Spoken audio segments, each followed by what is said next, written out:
لا هەرشوەکەن و بینەری زوومن تان باش کورد لە ڕۆژاوای کوردستان لە ڕێگەی نوێنەرەکانی خۆیەوە لە ڕێگەی ئەوانەی کە لە ڕووی پەیوەندە دیبلۆماسیەکانەوە نوێنەرایەتیەکەن ڕەوایەتی ئەویان هەیە دەنگی کورد لە ڕۆژاوای کوردستان دەنگی هەموو ئەوانەی لە چوارچەوەی خۆسەرا بەڕێوە ئەبرێن بگەێنن بە وڵاتان لە هەوڵەکانی بەردەوامە بۆ کۆکردنەوەی پشتگیری بۆ کورد لە ڕۆژاوای کوردستان و ئیدارەی خۆسەر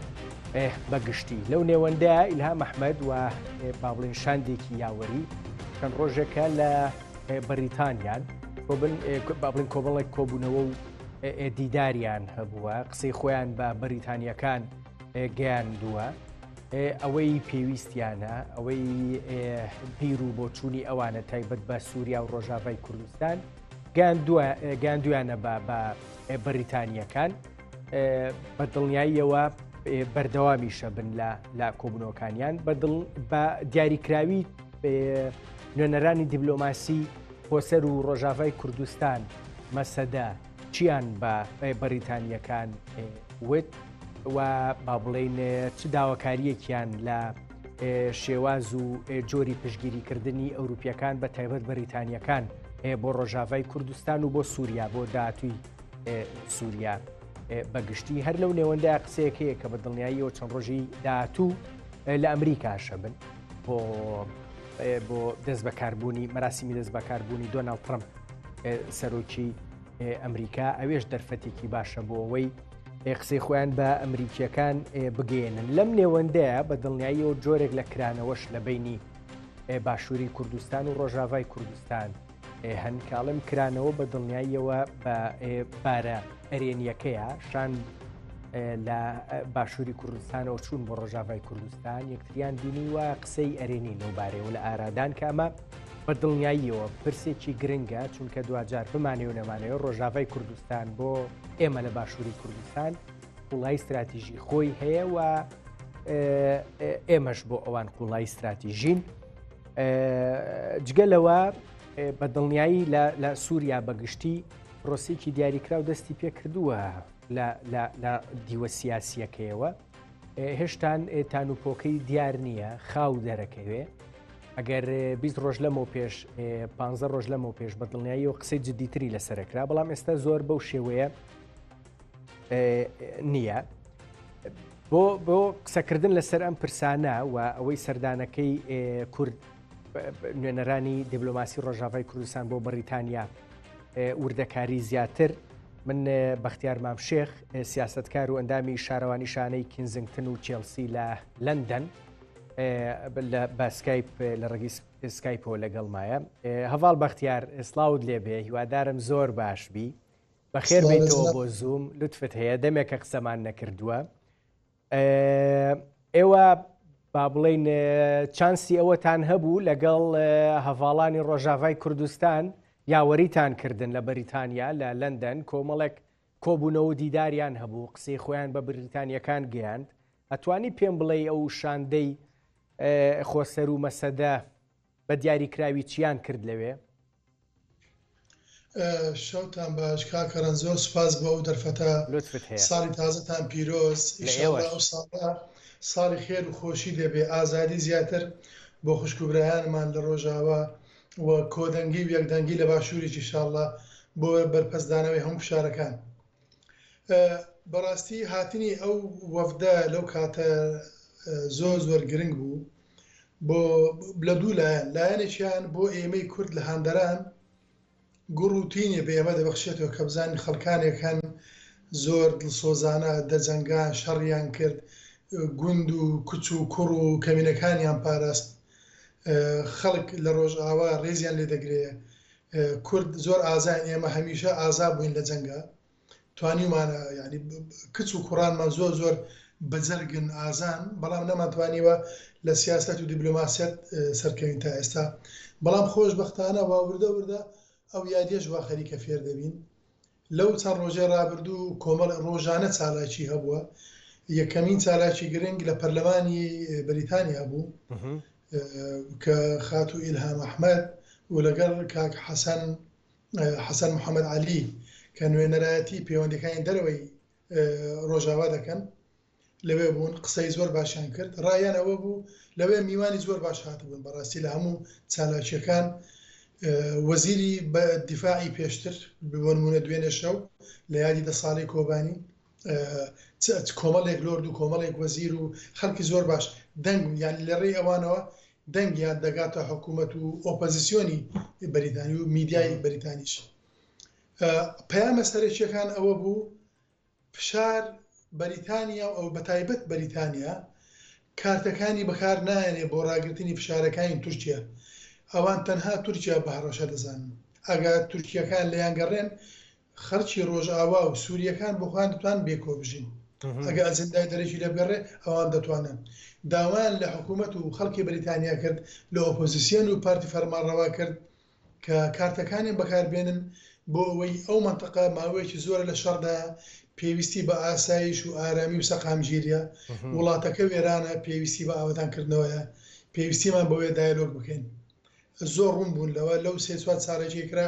ناوەڕۆکی داخوازیەکانیان ئەوە بوو. کاک بەختیار لەو یەکتربینینانە تەبعاً من میوانێکی تریشم هەیە بەڵام ئەو کاتی دەستم پێکرد بە تەواتی وەرنەگیرا بوو ئێستا ئامادەیە بەڕێز محەممەد ئەرسەلان شرۆڤەکاری سیاسی ئەویش لە هەولێرەوە لەگەڵ مابێ کاک محەممەد تۆش بە خێربی وادارم باشبی بە دڵنیایی و بەشداریت پێکەم لە گفتوگۆکانە بەس با هەندێک گفتوگۆ لەگەڵ کاک بەختیارە بکەم بە دڵنیاییەوە دێمەلات و ڕێی ئێوە شوەرەگرم. کاک بەختیار ئەوانەی کە با بڵین لە چالاکیەکانە بەشدار بوون وە کوردانی ڕۆژاوای کوردستان نوێنەرەکانیان دەنگیان پێگەیان ئەتوانن شتێک کاریگەری لەسەر بڕیاری سیاسی شانشینی یەکگرتوو دروست بکەن گەشتبین بووی با بڵین تێگەیشتنی هەموو ئەوانەی کە لە بەریتانیەکان مەبەستمە لە کۆبنەوەکانە بەشدارە بوون تۆ چیت بینی؟ گرنگترین شت کە مەلموس بەڵگە بێکە یەکێک کاریگەری هەیە و قسەی کرد پرۆفیسۆرێک بوو ناوەکەی ناتۆ خیان بەو دەما ڕستمیم گرتووە پرۆفیسۆر قسەی کرد پرۆفیسۆری زانستە سیاسیەکانە مێژوو زانستە سیاسیەکان دۆستی ترامپە دۆستی ڕاوێژکارەکانی ترامپە و دۆستی وەزیری دەرەوەی حکوومەتی تازەی ئەمریکایە ئەویش یەک لەو کەسانەیە کە داوەت کرا دەچێتە ئەمریکا بۆ ئاهەنگی دەست بەکاربوونی ترامپ لە 20 مانگ ئەو بەڵێنیدا گوتی من لە باشوور بووە شارەزای باشوورە بە زۆر شارەزایەکی چاچی لە قارەمانیەکانی پێشمەرگە و شەروانان هەیە قوربانی هەردوو لە باشووریش و لە ڕۆژ ئاواش چەند ساڵێک لەوێ بردهۆک بووە لە هەولێر بووە چۆتە سلێمانی مەخمور ئەوانێ هەم بینیوە لە ڕۆژ ئاواش هەموو شارەکانی بینیوە تی بەڵێنتان پێدەدەم ئەو وتاری دوێنێ شەوی بوو لە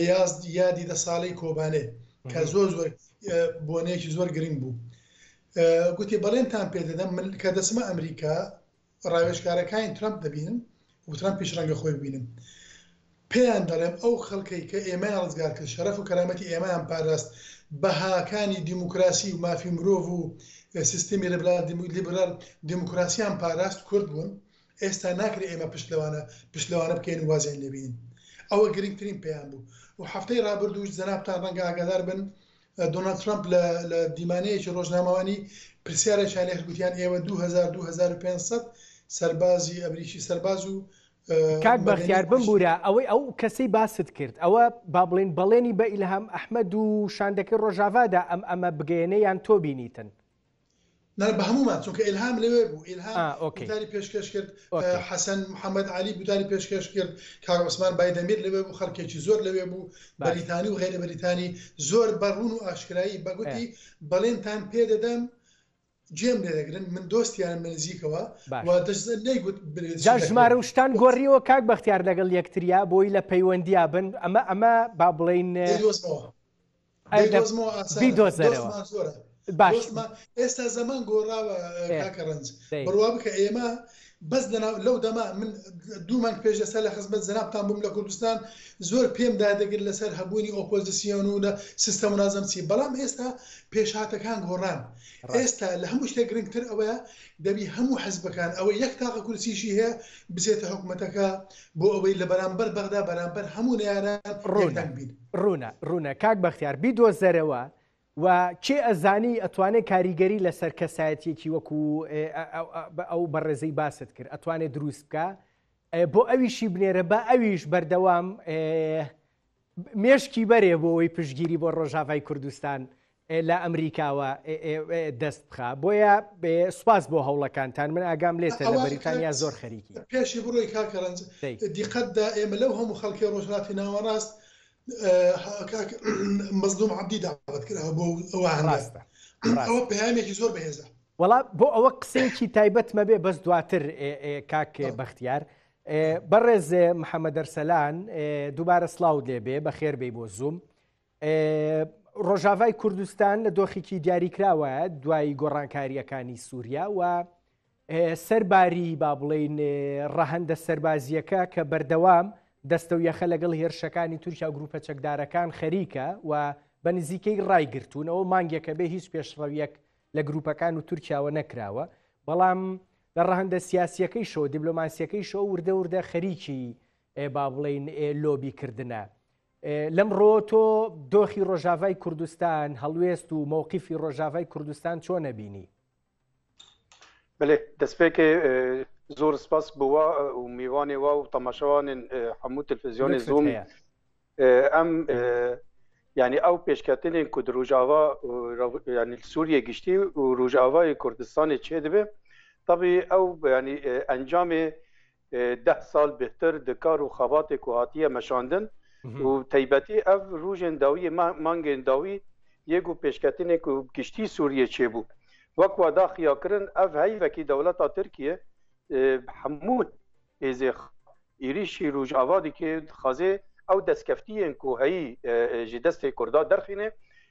bi hedef bi armancê ku ew karên diplomasî ku aniha çêdibin wek mîvanê wa daxiya kirin li Ewropa giştî û bi Brêtanya bi taybetî ew bêwate bike û lawaz bike ji ber ku her yanî wek axaftinekî dîrokî heyî dibêje ku dûstê Kurd nînin tenê şax dûstê Kurdan e û ba dûstê Kurdayê lê îro di encama tekoşîna gelê Kurd di Rojavayê Kurdistanê û alîkariyên Kurdên yanî parçeyên Kurdistanê dî ji bo Rojava îro ew xebat gihîşte armancekî zor mezin û bandorê xwe ne tenê li ser Rojava Sûriyê dike li dinyaya hemû dike me em dibînin hemû şandên ku têna Şamê bi taybetî şandê ku beriya aniha yê Fransa hatibû yê Almanya hatibû bi taybetî li wê de yanî daxuyanî jî dan ku gerek Kurd tevlî Sûriyeyê yanî yê demê pêş yê paşarûjê bibe bi hemû hêzên xwe bi hebûnê xwe bi habûnê xwe û hêzên xwe leşkerî û bi siyasetê xwe tevlî avabûna Sûriyê yê paşarûj yanî bibin tenê dewleta Tirk îro ev heyvekî dixwaze ew destkeftiyên ku Kurd xistine destê xwe dixwaze lewaz bike û bêmane bêwate bike ji ber wî tişî hemû hewldanê xwe dike ew êrişên xwe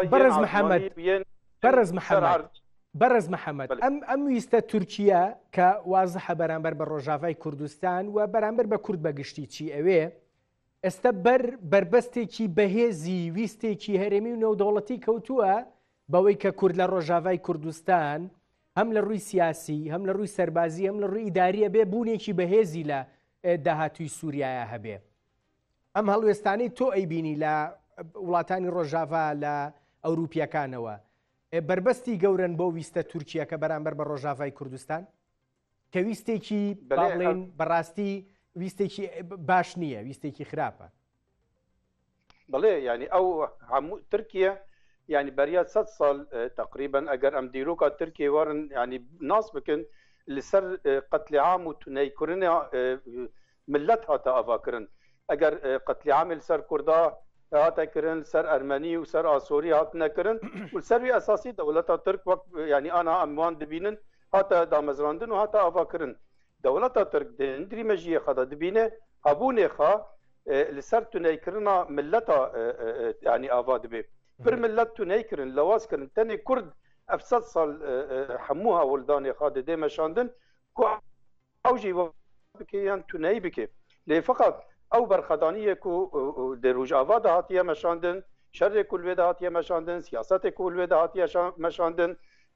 همون يعني اگر كيماسيه وانجي هبه لفقط هبون خا اثبات كرن كو حتى نا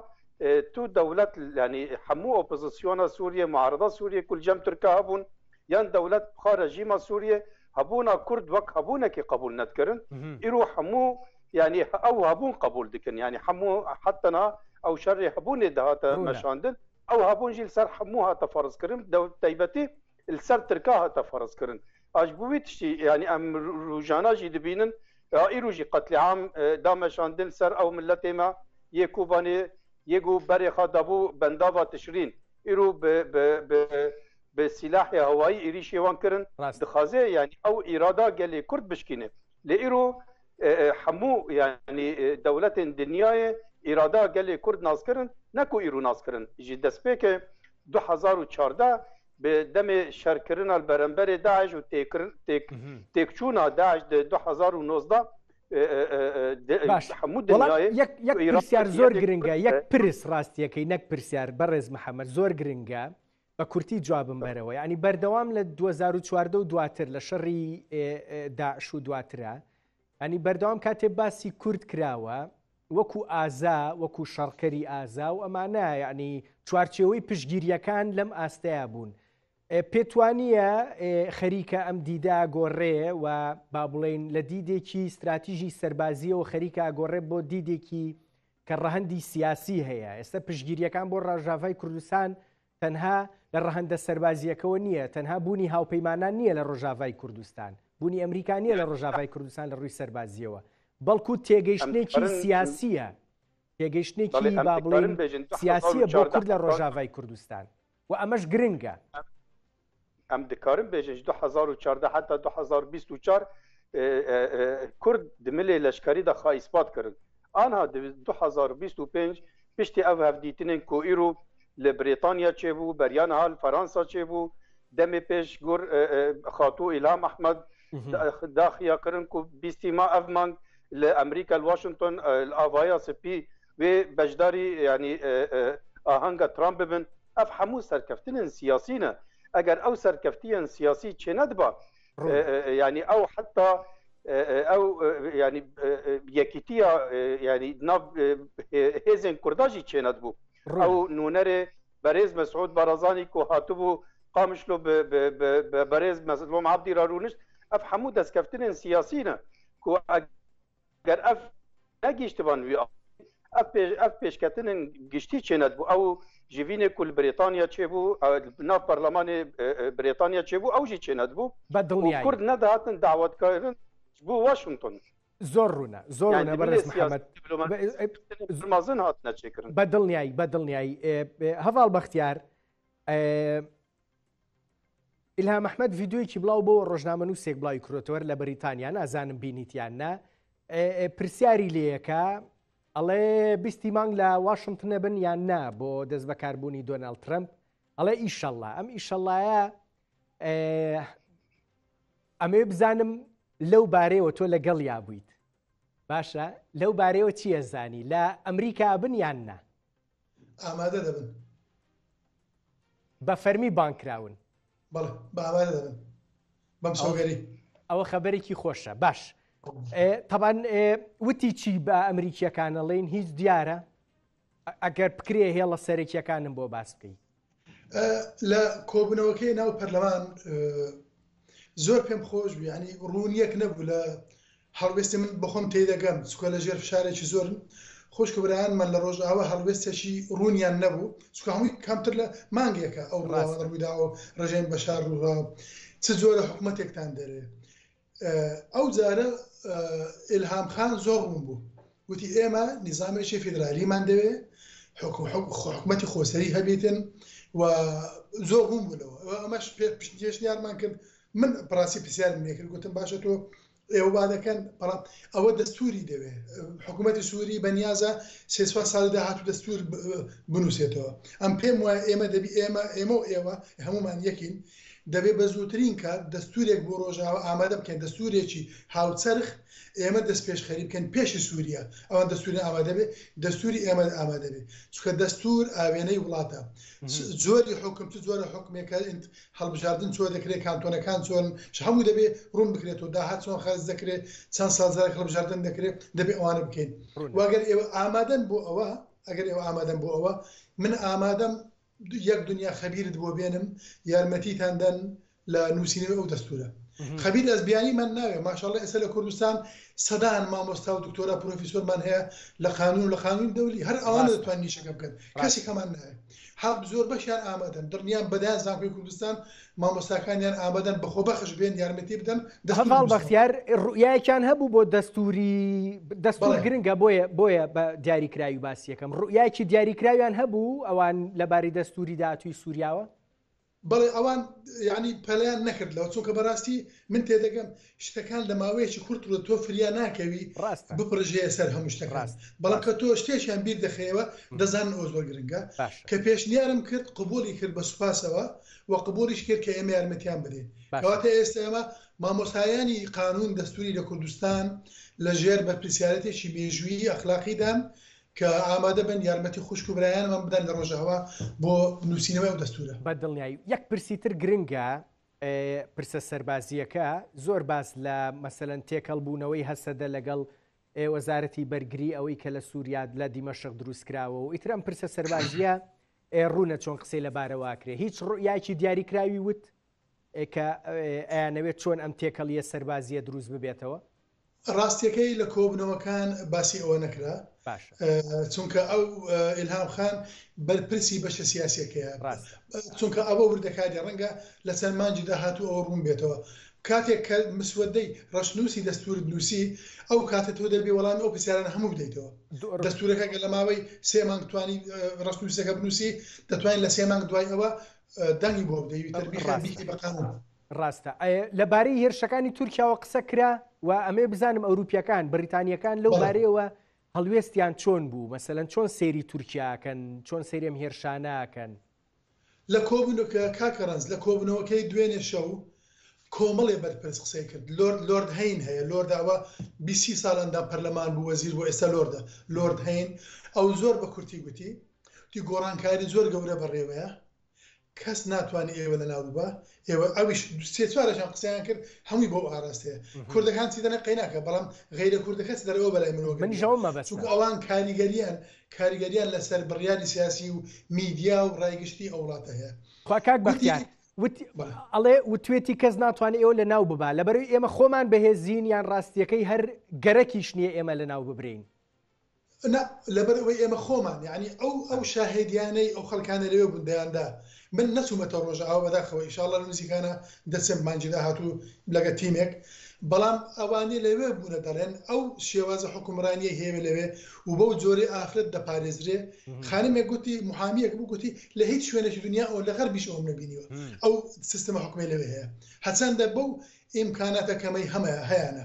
بۆی ئەوانە ئەگەر یارمەتیان بدەی هەماهەنگیان بکەی هەر پرسێکیان لەگەڵ باز بکەی پێیان خۆش دێت شتێکی تر باسم کرد من وروژاندم مەسەلەی وەبەرهێنان بوو گوتم ئێستا یعنی لە دانیشتێکی تایبەت لەگە برادایان ڕۆژاوە ئێستا دەبێت زۆر بەپەلە بیر بکەنەوە وەبەرهێنان زۆر بەبەرنامە بڕۆشەرێک دروستکەین لە چەند بوار ئێمە بەبەرهێنانی بەپەلەمان دەوێت ئەو کاتە ئێمە هەوڵ دەدەین وەبەرهێنە کوردەکان و غێرە کوردەکان لە دوێنەوە دەستمان پێکرد لەوڕەوە کۆمەڵێک پەیوەندیمان بە دەوڵەمەندی گەورە کردووە و خەریکە لە ماوەی مانگێک شتێک ڕێک دەخەین ئینشاءالله زۆر بەپەلە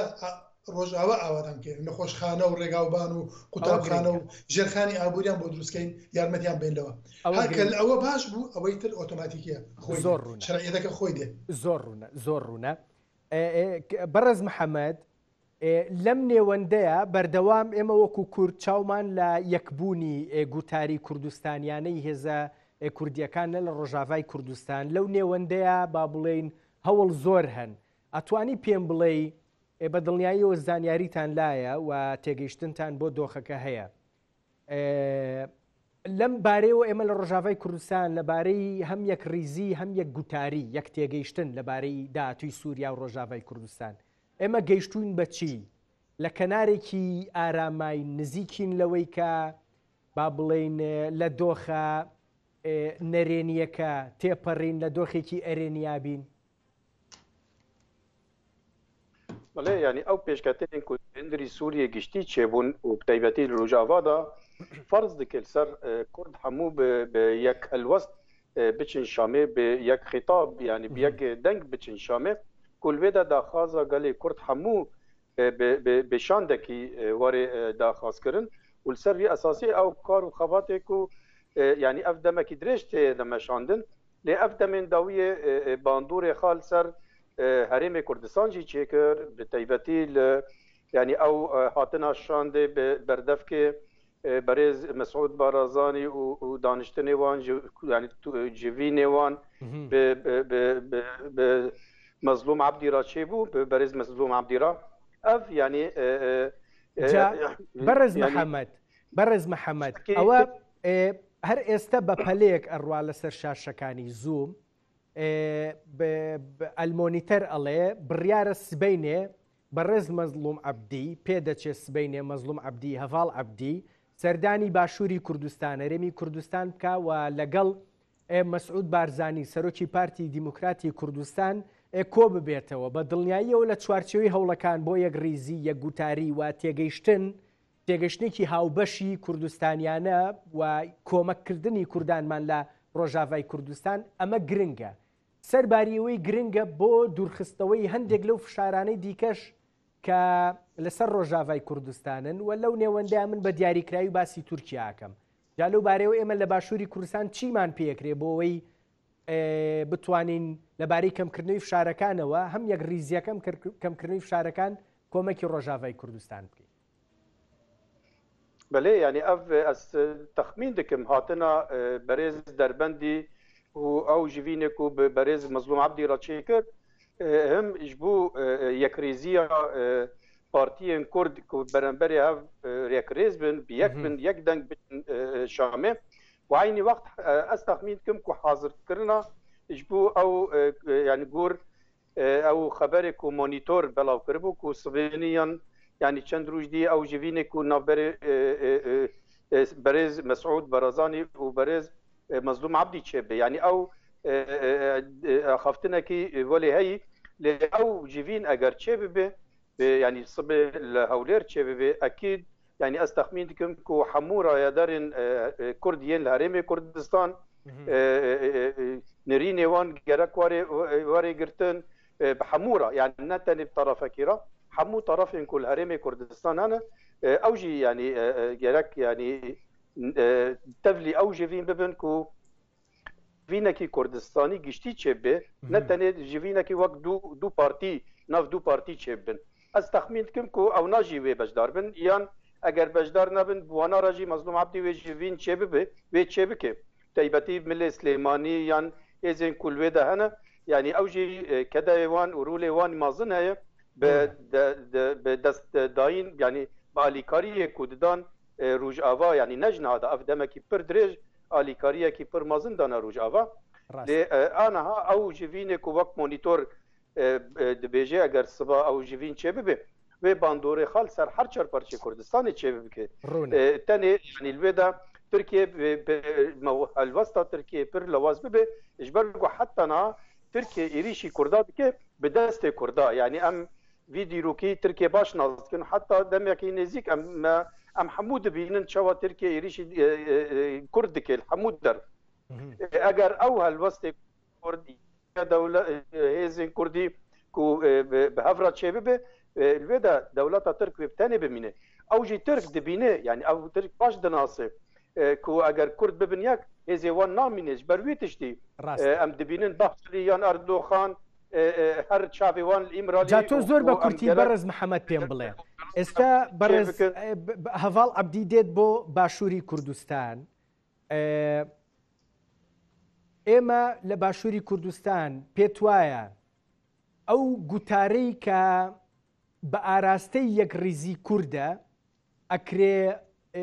بەگوێی عەبدی و با بڵێن بەگوێی کوردانی ڕۆژاوای کوردستانە بدرێ یان ئەو گوتارەی کە پێدەچێت بە دەستوخەتی تورکیا بەویستی تورکیا با بڵێن نووسرا بێتەوە و داوای جۆرێک لە تەنازول لە کورد لە ڕۆژاوای کوردستان بکە چونکە ئەمان جیاوازە تۆ ئەگەر بتەوێ کوردێک بخەی یان ئەگەر بتەوێ پامێکی دیاریکراوی تورکیا بێ بە کوردانی ڕۆژاوای کوردستان بۆ جۆرێک لە تەنازول دەستبەرداربوون لە ماف بله یعنی ترکیه هەموو هەوڵدانی خاوێ بکە یعنی ئەم دەبینن ئەو عێریشێک و ئەمرو و حتی نها سەر ڕۆژئاوا دکێ عێریشێ لەشکری دixwazê تەنازول ji Kurda bistîne îradê wan bişkîne heta ser neketiye dewleta Tirk hemû hewldanê xwe hemû êrişê xwe leşkerî ku li ser Rojava çê dike bi ser neketiye ez texmîn nakim yani biriya Herêmê Kurdistan yan hinek partiyên ku lê de biriyê wan hinek tenazul ji hêzên siyasî yên Rojavayê Kurdistanê ji wan bistînin tam ez texmîn dikim ku ew ji vînê ku çê bibin ku hêzekî bide hemû Kurda ku dewleta Tirk vala derkeve yani bi ser nekeve Tirkiye bi ser xwe heta nekarî bû tenazul ji siyasetmedarê Kurd bistîne ji biriya başûr jî hemû hewldanê xwe ku heta niha kirin yani Rojava xistin nav çember û pir hewldan kirin bi ser neketin lê aniha zeman hat ku Kurd bibin yek زۆر باشە هەواڵ بەختیار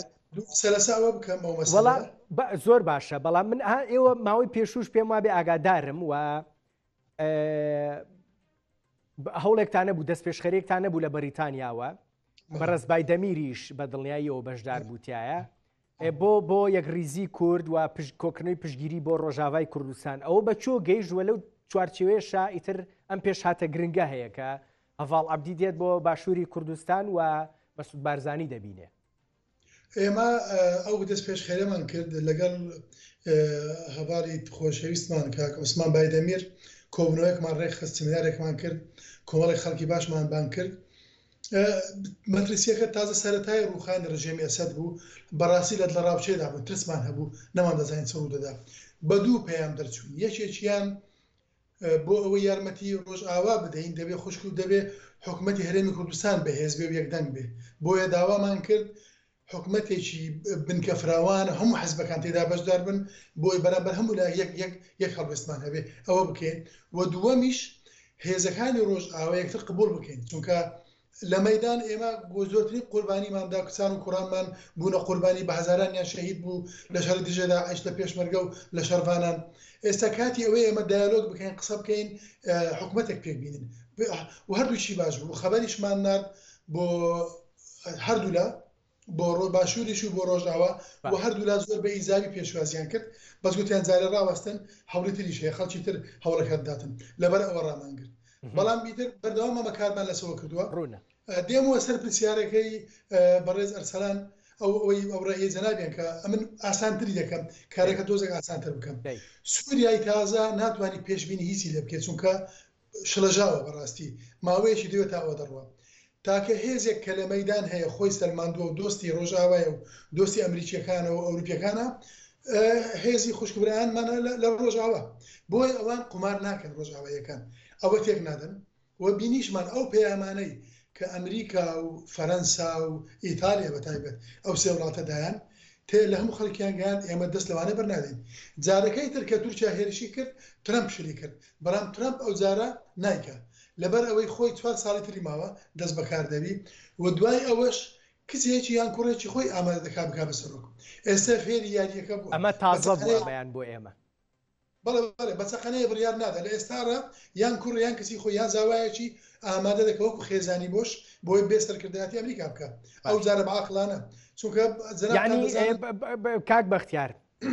مووقیفی ترامپ هەڵوێستی ترامپ بەرامبەر بە ڕۆژاوای کوردستان تایبەت بە تورکیا و مەترسیەکانی تورکیا بەناو مەترسیەکانی تورکیا بێگومان بەناو بیانوەکانی تورکیا وەکو شانزەبیز نابێ جیاوازە بێ بەڵێ چونکە ئەو شەوە لە پەرلەمان یەکێک پرسیاری لە خاتووی ئیلهام کرد گوتی ئێوە پەکەکان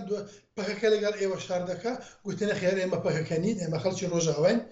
کاتی شەڕی داعش هەموو جۆرە خەڵکێک هاتووە لە باشوور و لە شوێن تریش و پەکەکەش هاتوون هاریکاریان کردنیژی داعش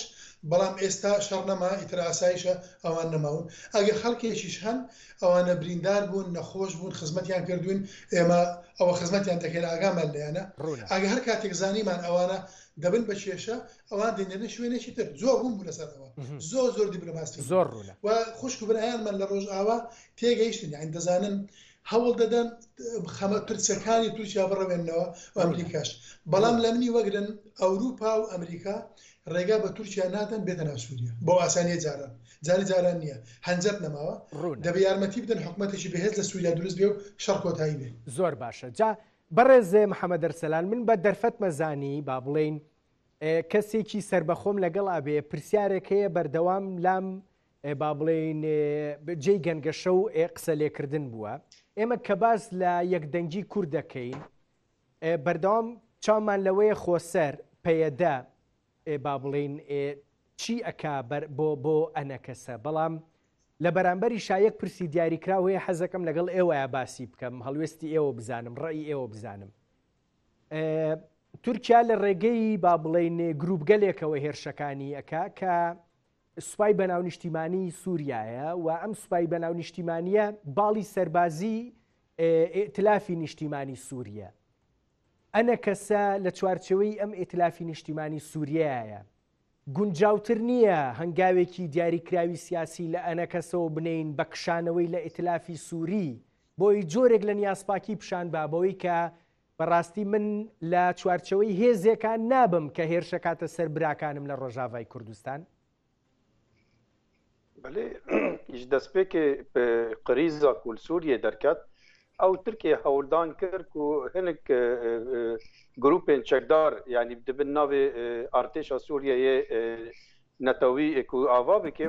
hinek grûpên enekese jî têda hebûn milê leşkerî yani alîkariyê wanara kirin alîkariyê dewleta Tirk kirin demê êrîşê Efrîn kirin yan êrîşên ciyên cewaz kirin lê milê siyasî ew koalîsyonê ku hebû ew jî enekese ciyê xwe têda digirt û berdevkê dewleta Tirk bû lê aniha yani piştî demekî 14 sal derbas bû rewşa Sûriye giştî hate guhatin û me dît demê hinek endamên enekese ku çûne Şamê xastin hinek hevdîtin li wê de bi rayaderên yê nû yê Sûriye Şamê hene wanara yani jivîn çêbikin lê mixabin yani wanara rûnenişt û heta jivîn wanara çê nekir û heta bi navê koalîsyon jî wan pêşwazî nekir ew ji bo wan yani gerek dersekî bê ku yani jarek dî ew habûnê xwe nav koalîsyon îtilaf gerek berçavî xwe derbas bikin heta gerek helwestê wan li wê de hebe ku derkevin yani ne colanî wan qebûl kir û ne Tirkiye aniha wan جگەلەوەش بەڕێز محەممەد یعنی بەردەوام هاوڕێیانمان لە ئەنە کەسە گلەی ئەویان لە سەرباری هەندێک گلەی دیکە کە بەڕاستی من قەت حەز ناکەم جۆم لێی بێ تایبەت بە پەکەکە و هەندێک گوتاری با بڵێنەوەی کە تورکیا زیاتر باسیەکەەوە ئەمان دووبارەیەکەنەوە گلەی ئەویان هەبوو کە خۆسەر با بڵێن مەسەدا داوای فیدرالی ناکە بەڵام ئێستا وەک جۆمان لێتی بە ڕوونیەڵێن ئێمە فیدرالیمان بۆ سووریا ئەوێ ئەمە خاڵێکی باشە بۆی ئەنە کەسە بێ بەیەکەوە پشگیری لەم ویستە فیدرالیەی کورد لە ڕۆژاوای کوردستان بکەن rêveberiya xeser 2012 hate avakirin mamosta 2012 hemû daxuyaniyên ku bi navê Xeseriya Demokratîk ku derketin hemû bi berjangekî yani rûn her digotin em Sûriyekî federasyon yani federaliyan la merkezî em dixwazin yani ev rûjekî ji rûjan ew daxwaz ji daxuyaniyên rêveberiya xeser derneketî herdem ew daxwazê wan digotin heta rûja îro jî yani dibêjin lê feqat ew enekese yani dîrokekî derbas bû xastin herdem yani tarafekî tawanbar bikin ji bo hebûnê xwe şeraiyetekî bistînin ku li cem Tirka li wê de ciyê xwe digirin aniha em rûja em wek dibêjin em zarokê îro ne ew dîrok em êsta yani yekîtiyekî bû me pêwîst e ne wextê hesab demê hesab warê وی دەمی دیروک بێ حسابێ خاش هەموو کەس بخوازێ ئانا پێویستی ئیژمەتێ خواستن کو ئەم هێزên کورد هەموو بەهێزێ خوا هەموو پارتی هەموو طرف هەموو قەبیلە یان عشیرە یان کەسایەتی ئاکادەمیک ڕەوشنبیر و سیاستمەدار ئەم هەلوەستێ خوا يعني ام بكن ياكش برجو إيريشا كي بر مازن أجر أم نبن ياك جولاني يعني رحمل كردانا كي حتى تركيا جي رحمل كردانا كي أم دبينن شوا إيريشي روج آباد كي شوا إيريشي هرم كردستان دكي يعني بوان أف كيجان بارتي أف كي كاس يعني بوان نخمة أما حمو كردن حمو تجمنن أجبوي تشتيجر هالوسط كردا يعني جواز بن استا یکیتی يعني بوما بيويست استخمين دكم الوسطى برز مظلوم عبديكو او بردفك برز مسعود برزاني هاتا ويدا وبهفرا دانشتن وبهفرا اتفاقي كرن الويدا او ناجي يعني برز دربندي باندام انا كثير جيفينا كي الويدا تشيكرن افهموا يعني ديمن ارينينا اما في دكن وقت اجر وقت مونيتور يعني او تقريرك وشان اگر او جيفين برز مسعود برزاني را تشيب از بيجم يعني ديمانا كي بر باش جيكيتي كردا دمه تشيب بهيوين محمد ارسلان شروفكاري سياسي من سپاس دەکەم کە لەگەڵ ما بوویت لە هەولێرەوە دەستت خۆش بێ کاک بەختیار هەواڵ بەختیار بمبورە من چەند دەقەیەکی کەم تۆ هێڵمەوانێ چاوی من سوودانی لە بەریتانیا بوو محەممەد شیع سوودانی کۆمەڵێک ڕێکەوتنی لەگەڵ بەریتانیا کردووە ڕێکەوتنانە ڕاستیەکەی بە هەندێک پرسی استراتیژی تایە و من هیچ بەشداریەکی هەرێمی کوردستان لەم بارەیەوە نابینم و کورد لێی نیگەرانە تۆ چۆن یەخوێنیتەوە ئێمە لە هەرێمی کوردستان حەقی خۆمانە هەندێک نیگەرانیمان بەرامبەر بە ئەو ڕێکەوتانەی بەریتانیا و عێراق هەبێ بەدڵنیاییەوە لەبەرەوەی دوو ڕێکەوتنی زۆر گەورە کراوە هەردووکی پەیوەندە بە خاچی کوردان بە خەڵکی کورد بە کچان و کوڕانمان کورد لێ ئاگاد پرسی پێ نەکراوە چۆن ڕێکەوتنیان گرێبەستی شەریکەی بیپی تاوان جەنابتان دەزانن کە هەموو کۆمپانیاکانی دنیا لە پەناشەڕەکان ئەوان شتەکان ڕێک دەخەن کۆبنەوە و دیداری سەرۆک وەزیر و پاشا بیپی یەک لە شەریکە هەرە گەورەکانە بریتیش پترۆلیۆم گرێبەستێکیان واژوو کردووە بای 12 ملیار و 300 میلیۆن پاوند کە دەکات زیاتر لە 15 میلیارد دلار بۆ نۆژانکردنەوە و پەرەپێدانی چێرگەنەوتی و گازیەکانی هەمووشی کوردستانە ئەو ناوچانەی کە داگیری کراوە نیە دابڕێنراون لە کوردستان کە لە 2017 دەستمان چوو بۆ ئەو شوێنانەیە بەڕاستی ئەوە دەبوایە کورد بەشدار بێ چونکە بە دەستور و بە قانون ئەو ڕێکەوتانێکە لەگە عێراق کراوە ئەوە ناوچەیان ئەگە بە قانونیش بێتن جێناکۆکن دەبوایە حکومەت هەرێمی کوردستان ئاگادار بێت ئەوەی دووەمیشیان ڕێکەوتنی دووەم ناردنەوەی پەنابەرە عێراقیەکانە 195 یان 199 کوردن ئەوانە ئەیە باشە تۆ سبەی 2,000 کەس دەنێریەوە بە تیاری عێراقیە بە تیارێکی